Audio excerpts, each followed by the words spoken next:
ولیمہ کرنا جائز ہے، کیونکہ باقی ساری رسومات کو تو ہم اسراف میں کاؤنٹ کر رہے ہوتے ہیں اور وہ رسومات جو ہیں وہ کسی بھی سنت سے ثابت نہیں ہیں.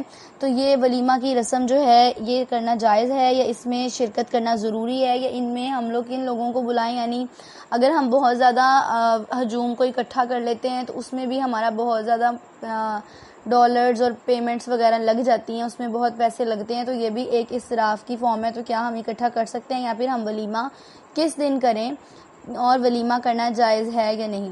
ولیمہ دیکھیں سنت رسول ہے صلی اللہ علیہ وآلہ وسلم کہ ولیمہ کیا جاتا ہے. رسول اللہ صلی اللہ علیہ وآلہ وسلم اپنے ہر صحابہ کو نکاح کے بعد ولیمہ کرنے کا لازمی حکم دیتے تھے.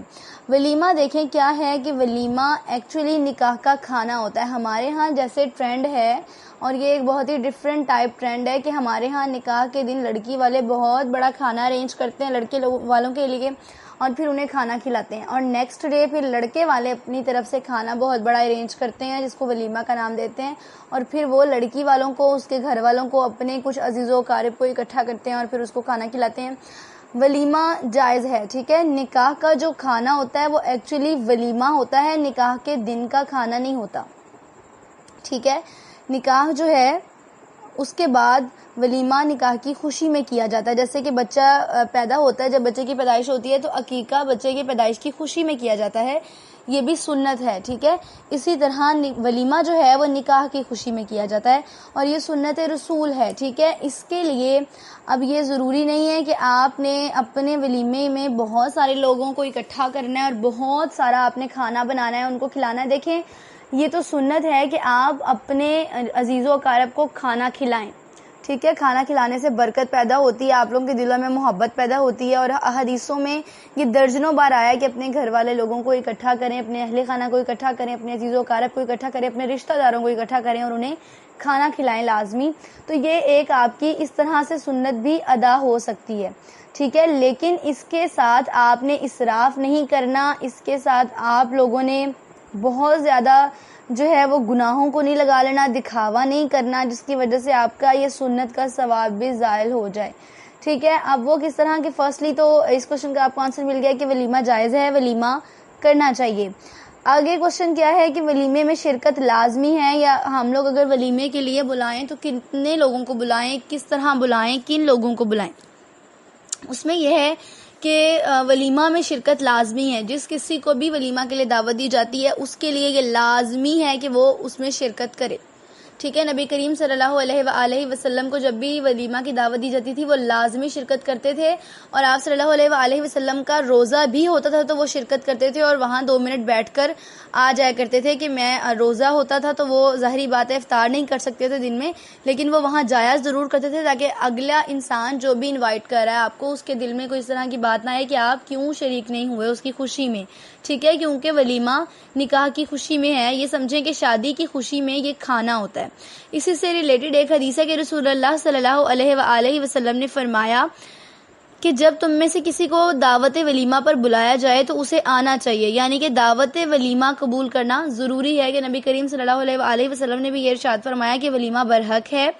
تو جب بھی کسی کو دعوت ولیمہ کے لیے انوائٹ کیا جائے وہ لازمی اس ایونٹ کو یا اس ایک ٹریٹ کو اٹینڈ کرے، ٹھیک ہے. اسی سے ریلیٹڈ رسول اللہ صلی اللہ علیہ وسلم نے فرمایا کہ ولیمہ کا کھانا وہ بدترین کھانا ہے جس میں صرف مالدار کو بلایا جائے. اب یہ حدیث مجھے کچھ لوگوں نے کہی کہ آپ نے یہ حدیث پڑھی ہوگی کہ اس میں لکھا ہوا ہے کہ ولیمہ کا کھانا بدترین کھانا ہے، تو آپ نے ہمیں یہ کیوں کہا کہ ولیمہ جائز ہے، ولیمہ سنت ہے. دیکھیے میں آپ لوگوں کے ساتھ ایک بات شیئر کرنا چاہتی ہوں کہ آپ لوگ جب بھی کسی حدیث کو پڑھیں تو کائنڈلی اپنے مائنڈ میں یہ چیز رکھا کریں کہ آپ حدیث کو پڑھ رہے ہیں، you have no any option to be mistake in these all, ٹھیک ہے. مسٹیک کا مطلب گناہ ہے. یہاں مسٹیک جسٹ ایک مسٹیک کاؤنٹ نہیں ہوتی ہے، یہاں پہ آپ کی مسٹیک گناہ کاؤنٹ ہوتی ہے. اگر آپ اپنا اس طرح کا انٹینشن کسی سیکنڈ بندے کے ساتھ بھی شیئر کرتے ہو تو اس کے مائنڈ میں بھی آپ وہی اپنے والا غلط انٹینشن کنورٹ کر دیتے ہیں، اور جیسے ان کو اس چیز کا گناہ ہوتا ہے غلط چیز کا، اسی طرح آپ کو بھی ہوتا ہے. تو اگر آپ کوئی حدیث پڑھ رہے ہیں تو اگر آپ نے ایک لائن پڑھی لی ہے ٹائم نکال کے تو کوشش کریں اس پوری حدیث کو پڑھ لیں تاکہ آپ کو اس ساری حدیث کی مفہوم کی سمجھ جائے کہ اس کا کیا مطلب ہے. اب یہ حدیث جو ہے یہ بخاری کی حدیث ہے, مسلم کی بھی یہی حدیث ہے. اس حدیث میں کیا لکھا ہوا ہے کہ رسول اللہ صلی اللہ علیہ وآلہ وسلم نے فرمایا کہ ولیمہ کا وہ کھانا بدترین کھانا ہے جس میں صرف مالداروں کو بلایا جائے اور محتاجوں کو کھانا نہ کھلایا جائے, اور جس نے دعوت ولیمہ قبول کرنے سے انکار کیا اس نے اللہ اور اس کے رسول صلی اللہ علیہ وآلہ وسلم کی نافرمانی کی. اب اس حدیث میں آپ کو کیا پتہ چلتا ہے کہ ولیمہ جائز ہے, بٹ اس ولیمہ کے کھانے کو برا کہا گیا. یہاں پہ بھی ولیمہ کو ناجائز نہیں کہا گیا بلکہ اس کے کھانے کے بارے میں یہ کہا گیا کہ وہ کھانا برا ہے یا بدترین ہے جس میں کہ جسٹ آپ لوگ اپنے اسٹیٹس کے لوگوں کو انوائٹ کریں, بہت مالدار لوگوں کو بلا رہے ہیں, اور جو لوگ ایکچولی ڈیزرونگ ہیں, جن کو آپ کو ایک ٹائم کا کھانا کھلانا چاہیے, جو محتاج لوگ ہیں, ان کو آپ انوائٹ نہیں کر رہے ہو just because they are not your relatives اور اینی انٹینشن ادر, جیسے کہ آپ یہ سمجھتے ہیں کہ وہ جو ہیں وہ لو اسٹیٹس کے ہیں, مڈل کلاس ایکسٹرا, جو آج کل ہمارے ہاں ٹرینڈ یوز ہو رہا ہے جو بھی ٹرمز. تو اس وجہ سے اگر آپ کسی کو انوائٹ نہیں کر رہے ہو, فار ایگزامپل آپ اپنے سارے نیبرز کو انوائٹ کر رہے ہیں, سارے ویل سیٹلڈ ہیں, بٹ کوئی ایک ایسا نیبر ہے جو اتنا زیادہ افورڈیبل نہیں ہے اور آپ اس کو انوائٹ نہیں کر رہے جسٹ بیکاز کہ وہ آپ کے اسٹیٹس کا نہیں ہے, تو آپ کا وہ کھانا بدترین ہوگا. ٹھیک ہے, کھانا آپ کا جائز ہے, یہ نہیں ہے کہ آپ کا ولیمہ جائز نہیں ہوگا, ولیمہ جائز ہی ہے, لیکن اگر آپ نے ان میں جسٹ مالداروں کو پریفر کیا اور جن کے پاس ایکچولی ڈیزرونگ ہیں, جو لوگ جن کے پاس کچھ نہیں ہے, جنہیں آپ کو دینا چاہیے تھا ایکچولی ایک ٹائم کا کھانا, آپ نے ان کو نگلیکٹ کر دیا, تو پھر آپ کو کیا فائدہ ہے؟ آپ نے خوشی میں ثواب کی نیت سے یہ سنت ادا کرنی ہے, تو اس میں آپ نے اپنے لیے خود ہی گناہ گھڑ لیا, اور اپنے کھانے پہ آپ نے جتنا بھی پیسہ لگایا ہوا وہ سارا آپ کا کھانا بدترین ہو گیا, یعنی کہ وہ کھانے کے قابل ہی نہیں ہے جتنے لوگوں کو آپ نے کھلایا ہے. ٹھیک ہے, یہ حدیث ایکچولی یوں ہے. پھر ایک اور حدیث میں صحیح مسلم میں رسول اللہ صلی اللہ علیہ وآلہ وسلم نے فرمایا کہ برا کھانا اس ولیمے کا کھانا ہے جس میں آنے والے کو روکا جائے اور جو دعوت قبول کرنے سے انکار کرے اسے بلایا جائے. اس کا کیا مطلب ہے؟ اس سے مطلب یعنی اس سے مراد کچھ اس طرح کے فقراء اور مساکین لوگ ہوتے ہیں جو آپ نے موسٹلی دیکھے ہوں گے کہ شادیوں کے باہر کھڑے ہوئے ہوتے ہیں, کچھ کھانا لینے کے لیے, کچھ اپنے لیے زکوٰۃ وغیرہ لینے کے لیے, اور ہمارے ہاں آج کل کیا ہو رہا ہوتا ہے, ہم انہیں بھگا رہے ہوتے ہیں کہ چلیں جائیں یہاں پر فنکشن چل رہا ہے. اس بات سے ہمیں کوئی فرق نہیں پڑتا کہ انہوں نے کچھ کھایا ہوگا یا نہیں کھایا ہوگا, ہمیں ان کے ساتھ شیئر کرنا چاہیے. ظاہری بات ہے, آپ نے کون سا اتنا کم بنایا ہوا ہوتا ہے جو آپ کسی ایک بھی ادر پرسن کو شیئر نہیں کر سکتے. ہر بندے نے کھانا بنایا ہے اپنے گیسٹ کے حساب سے. ٹھیک ہے, آلموسٹ 100 لوگوں کے لیے اگر آپ نے بنایا ہوا, اس میں آپ کسی ایک بندے کو ادر کو بھی دے دو گے تو آپ کو اس کا گناہ تو نہیں ہوگا نا, بلکہ اس کا پیٹ بھرنے کا آپ کو ثواب ہی ہوگا. تو اس میں اس حدیث کا مطلب کیا ہے کہ آنے والے کو تو روکا جا رہا ہے, اور جو دعوت قبول کرنے سے انکار کر رہا ہے, یعنی جو کوئی کہہ رہا ہے یار میرے پاس ٹائم نہیں ہے, ہو سکا تو میں ضرور آؤں گا لیکن کنفرم نہیں ہے, میں بزی بہت ہوں, ان کو ہم بار بار فورس کریں کہ نہیں آپ ضرور آئیں, نہیں آپ آئیں ضرور, آپ کے بغیر تو ہوگا ہی نہیں. اس طرح کی چیزوں کے بارے میں نبی کریم صلی اللہ علیہ وآلہ وسلم نے فرمایا کہ وہ کھانا برا ہے جس میں جو آ رہا ہے اس کو دیا نہ جائے اور جو آ نہیں رہا ہے اس کو بار بار بلایا جائے. اور پھر جو بھی دعوت قبول کرنے سے انکار کرتا ہے اس نے اللہ اور اس کے رسول کی نافرمانی کی, یعنی کہ اس نے اللہ کے رسول کی سنت کی ممانت کی ہے, اس کا انکار کیا ہے, تو اس کو اس چیز کا گناہ ہوگا. ٹھیک ہے, اس کے بعد ہے کہ کس دن ولیمہ کرنا چاہیے. دیکھیں, ولیمے کا بیسٹ ڈے یہی ہوتا ہے کہ آج آپ کا نکاح ہوا ہے اس سے اگلے دن آپ ولیمہ کریں. نبی کریم صلی اللہ علیہ وآلہ وسلم کا بھی یہی دستور تھا. اس کے بعد یہ ہے کہ رسول اللہ صلی اللہ علیہ وآلہ وسلم نے فرمایا, ایک حدیث میں یہ لکھا ہوا ہے لیکن یہ ضعیف حدیث ہے, مسند احمد اور ابن ماجہ دونوں میں, لیکن کچھ جگہوں پہ اس حدیث کو حسن بھی قرار دیا گیا ہے, جس میں یہ لکھا ہوا ہے کہ دوسرے دن کھانا کھلانا نیکی ہے اور تیسرے دن بھی کھانا کھلانا شہرت اور دکھلاوا ہے. یعنی کہ نکاح کے دن تو نہیں, اس سے نیکسٹ ڈے آپ نے ولیمہ کرنا ہے, اس دن آپ کو نیکی ملے گی, لیکن تیسرے دن کھانا کھلائیں گے تو یہ دکھاوا ہوگا. کچھ جگہ پہ یہ حدیث ضعیف بتائی گئی ہے, لیکن پریفریبل چیز یہی ہے, سنت کا طریقہ یہی ہے کہ آپ نکاح سے اگلے دن لازمی ولیمہ کی دعوت کر دیں. ٹھیک ہے, اس کے بعد یہ ہے کہ ولیمہ کی رسم بھی ہمارے لیے پھر اسراف ہی ہوگی, اسراف نہیں ہے. ٹھیک ہے, آپ نے اس کو اپنے لیے خود اسراف بنانا ہے, یہ اسراف نہیں ہے, یہ سنت ہے. اس کو اگر آپ سنت کے مطابق ادا کریں گے تو یہ آپ کے لیے سنت رہے گی. اگر آپ اس کو اپنی چادر سے باہر پاؤں پھیلا کر ادا کریں گے تو یہ اسراف بن جائے گی. رسول اللہ صلی اللہ علیہ وآلہ وسلم کا جب حضرت صفیہ رضی اللہ عنہما سے نکاح ہوا تو آپ صلی اللہ علیہ وآلہ وسلم نے اپنے ولیمے میں حلوہ بنوایا. حلوہ کیا تھا کہ آپ صلی اللہ علیہ وآلہ وسلم نے اس وقت ان سے پوچھا کہ کسی صحابہ کے پاس کچھ ہے, تو کچھ لوگ کھجوریں لے آئے, کچھ لوگ پنیر لے آئے, کچھ لوگ گھی لے آئے, تو انہوں نے کیا کیا کہ ان ساری چیزوں کو مکس کر کے، اس دور میں اس کو ملیدہ کہا جاتا تھا، وہ بنا دیا اور بہت سارے صحابہ کو اکٹھا کر کر آپ صلی اللہ علیہ وآلہ وسلم نے اس حلوے میں ولیمے کا کھانا دیا. ٹھیک ہے، یہ حضرت صفیہ رضی اللہ عنہما کے ساتھ نکاح میں آپ صلی اللہ علیہ وآلہ وسلم کا ولیمہ تھا.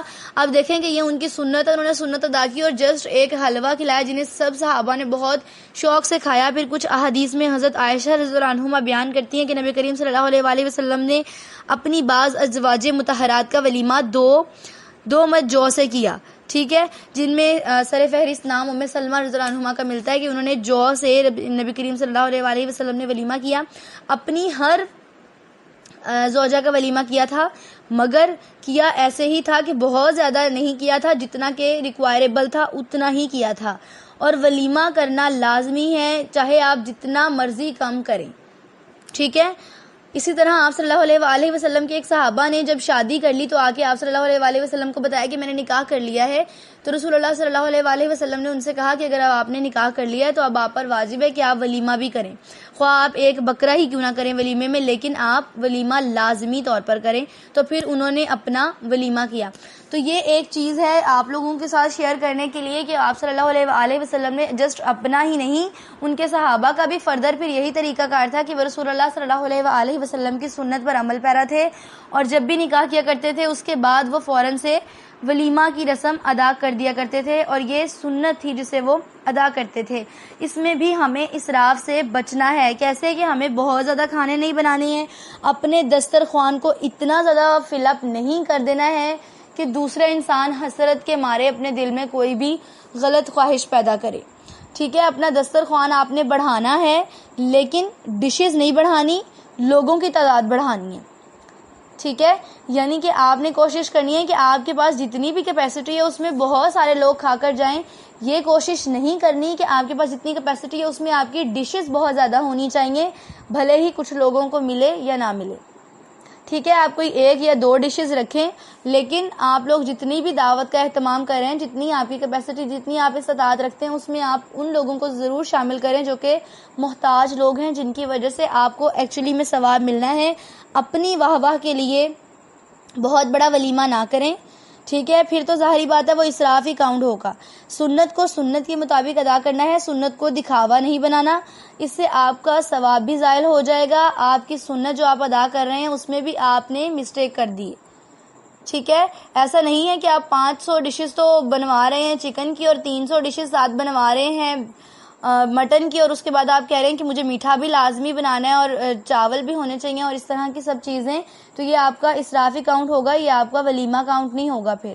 ٹھیک ہے، کیونکہ جتنی ہم چیزیں بڑھاتے جاتے ہیں ہمارے اندر ایک تکبر پیدا ہوتا جاتا ہے کہ ہم نے اتنی ساری جو ہے وہ ارینجمنٹس کی ہیں، تو ہم بہت زیادہ ویل سیٹلڈ ہیں، ہم بہت کیپیسٹی رکھتے ہیں، ہم لوگوں کو یہ دکھائیں کہ ہم نے اتنا کچھ ارینج کیا ہے اپنے پیسے سے، اور کچھ لوگوں کو پھر نیچا دکھائیں کہ دیکھیں آپ تو اتنا نہیں کر سکے لیکن ہم نے کتنا کیا. تو آپ نے اپنے ثواب کی غرض میں دوسروں کو گناہ، ان کو بھی دکھاوا کر کے ان کو بھی حسرت میں ڈال دیا، ان کا بھی دل دکھا دیا، اور خود بھی دکھاوا کر کے اللہ کے نزدیک بھی گناہ گار ہو گئے. تو ان چیزوں سے بچنا ہے. آپ صلی اللہ علیہ وآلہ وسلم نے سب سے شاندار ولیمہ حضرت زینب رضی اللہ عنہما کے ساتھ نکاح کا کیا تھا. اس جیسا ولیمہ آپ نے ہزاروں حدیثوں میں پڑھا ہوگا، لکھا ہوا آتا ہے کہ کہیں نہیں ہوا. اور اب آپ یہ دیکھیں کہ اس ولیمے کا کھانا کیا تھا کہ آپ صلی اللہ علیہ وآلہ وسلم نے اس ولیمہ کے کھانے میں 1 بکرا کیا تھا، 1 بکرا، اور وہ گوشت اور روٹی جو تھی وہ آپ صلی اللہ علیہ وآلہ وسلم نے اپنے ولیمہ میں صحابہ کو اور باقی لوگوں کو بلا کر ولیمے میں کھلائی تھی. آپ یہ دیکھیں کہ ہمارے ہاں اگر جسٹ ایک ڈش گوشت اور روٹی کی ہو تو لوگ سمجھتے ہیں کہ لگتا ہے ان کے پاس کچھ ہے ہی نہیں، یہ تو غریب ہے. حالانکہ سنت کا طریقہ یہ ہے.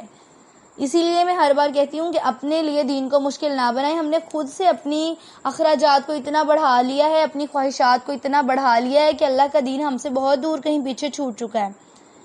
اب اللہ کے نبی سے بڑھ کر ہمارا درجہ تو نہیں ہو سکتا نا. تو انہوں نے اپنا نکاح اس طرح کیا اور اس طرح اپنا ولیمہ کیا، تو ہم لوگ کیا ہیں؟ کیا ہم ان سے بھی زیادہ بننے کی کوشش کرتے ہیں؟ کیا ہم ان سے بڑھنے کی کوشش کرتے ہیں؟ کیا ہم نے قرآن پاک کی وہ آیت نہیں پڑھی کہ اللہ اور اس کے نبی سے آگے مت بڑھو؟ پھر ہم کیوں کوشش کر رہے ہیں؟ پھر تو سیدھا سیدھا گناہ کر رہے ہیں ہم، بلکہ گناہ کبیرہ کر رہے ہیں. پھر ہم نے سمینا واتانا کو کیا فالو کیا؟ ہم تو پھر یہ کرتے ہیں کہ ہم نے سنا اور ایک کان سے سنا اور دوسرے سے نکال دیا، سنا اور اس کو فالو کیا تو ہے ہی نہیں. جب تک کہ ہمیں نالج نہیں مل رہی ہوتی سو وہ ایک الگ چیز ہوتی ہے، اس میں ہمارے لیے اتنا گناہ نہیں لکھا جاتا. لیکن جب ہمیں کسی چیز کے بارے میں انفارمیشن مل جاتی ہے، نالج مل گئی ہے، سو ضرور کوشش کریں کہ اسے دوسروں کے ساتھ بھی شیئر کریں.